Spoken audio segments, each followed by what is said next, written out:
Is the Razer Raptor 27 still on your radar? Or shall I say, still available in your region for sale? Well, today I have my impressions and review on this updated 27-inch IPS panel. We'll be covering the UFO test, the monitor menu, and various gaming scenes to help you make that awesome buying decision. Is this monitor worth it? And like I said, this is the updated 165Hz version from the original 144Hz. Here we're looking at a 27-inch flat IPS panel with a matte coating, Quad HD, 2560 by 1440, and 16 by 9. Razer is supporting 95% of the DCI-P3 color coverage, with HDR 400 support, bringing the brightness in HDR mode to around 400 nits. This does support Adaptive Sync, FreeSync Premium, and NVIDIA G-Sync compatible. Now with the port selection, we are looking at customized ports, meaning the way you connect the cables to the actual monitor has to go via the stand. We're looking at one HDMI 2.1 port, one DisplayPort 1.4, one USB Type-C, two USB 3.2 Gen 1 Type A ports, and one 3.5mm headphone jack. The stand is forged aluminum with a built-in custom green flat cables and its own cable management channels, which you'll see in the pictures here. While it does look nice, it looks different, it may be cumbersome,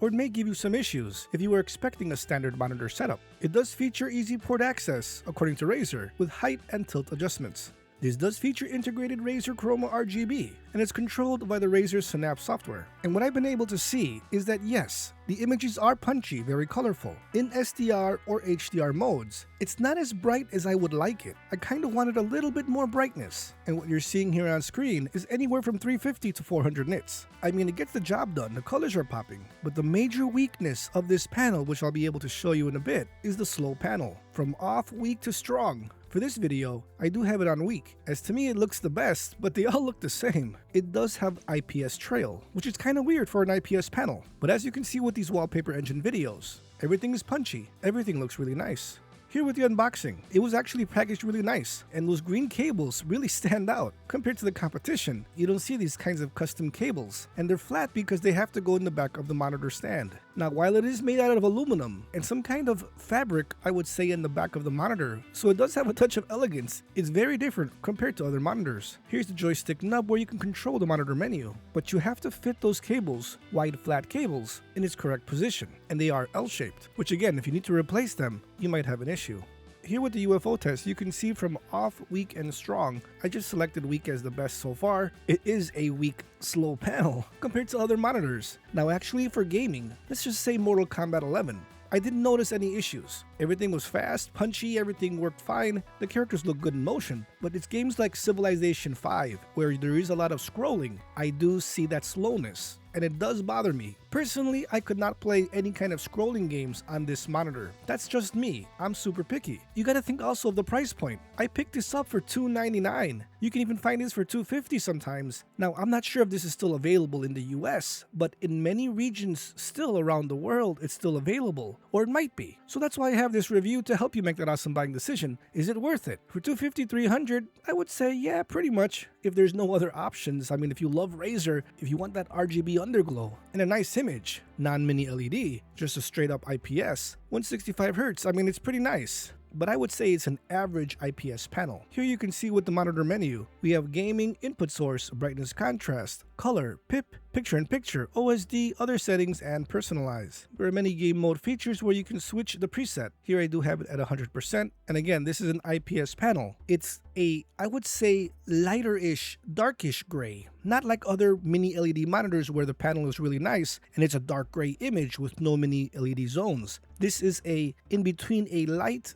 to dark gray image. So again, it's an average panel, nothing standing out with the quality here. You're actually paying that Razer tax, that Razer look, the RGB, and the design, that's what you're paying for. But here with a couple of videos and trailers, you can see I have the monitor picture up here. Well, on my Razer keyboard, I'm showing you the underglow of the stand. I mean, if you like RGB and you want everything in uniform and sync, it does look nice, I'm not gonna lie, it looked pretty cool. But if you're after that image quality, you should look elsewhere. First-person shooters will look great, and wallpaper engine videos are colorful, they do pop out. The brightness is again 350 to 400 nits. Is that sufficient to you? Especially with an IPS panel. Personally, I do wish it was a tad bit more brighter. From movies to gameplay, the majority is not going to have any issues. I would say 80 to 90% of the people who actually get this will like this. Again, knowing all the things I've said, and if you want that Razer look, that Razer style. Here, taking a look quickly at the panel so you can see that light grayish look like I've told you. It's not dark gray like other panels. So again, the more information you have, the better. Because still, at the end of the day, even at $250, $300 on sale or used, you don't want to waste your money. So that's why I have this video here set up for you. So please hit that like button and consider subscribing if you want more videos just like this one. Let's get into Civ 5 so you can see what I'm talking about. I'm not sure how it's going to look here on the camera, but listen to what I'm saying. It's trailing. The image is trailing. It looks a tad blurry compared to my other OLED or even IPS or VA monitors. I've played a lot of this game on the Aorus FE43U, which is a VA panel. And it's not the fastest VA either, but it's still miles better than this. Also, my OG G7 looks way faster than this. Sure, we're talking about 165Hz here versus 240, but still, the quality, the trail of this panel can easily be seen. And this may affect you with certain games that do a lot of scrolling. You were able to see it with the UFO test, so imagine that all over the screen. That may become an issue. But besides that, wallpaper engine videos, static images, work, play, all look great. I mean, you're not going to have any issues with work or paying your bills on this monitor. Everything looks nice. It's just that trail, if you're super picky like I am, you will be able to see it. But I have no complaints with the color. You can see here with various scenes, at night, in daytime, Wolverine, everything is punchy, everything is standing out. Halloween images, holiday images, everything looks really good. And here with Mortal Kombat, I mean, look how fast. I zoomed into the picture so you can see. It looks really nice. You don't see any trailing. So the monitor is good enough, fast enough to handle the majority of games. It's just that scrolling in a certain position or a certain speed may become an issue. And I keep on saying that because that's the main issue with this monitor.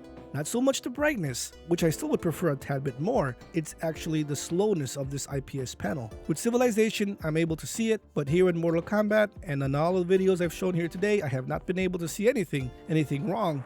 But if you can see it here on this video, it's going to be more pronounced in real world. Anyway, friends, this is my impressions, my review of the Razer Raptor 27. I hope it's still available in your region if you love that Razer life and want to pick this up on the cheap, on a discount. If it's still available, regardless, this is worth, I would say, under $299. For sure under $399. Don't pay more than that. But if you love that Razer style, you are going to be paying a pretty penny if it's more expensive, because you don't see these kinds of stands, this kind of design anywhere. And of course, with the underglow, I mean, it matches nicely with my Razer products, as you can see here. So friends, there you have it. My review of the Razer Raptor 27. I hope you enjoyed it. I hope it helped you decide to buy or not to buy. Consider subscribing if you want more videos just like this one, from reviews, gameplay videos, and everything in between. Hit that like button so more people can see it, to see if this monitor should be on their radar. Thanks for watching, friends. Stay safe out there. I'll see you guys next time.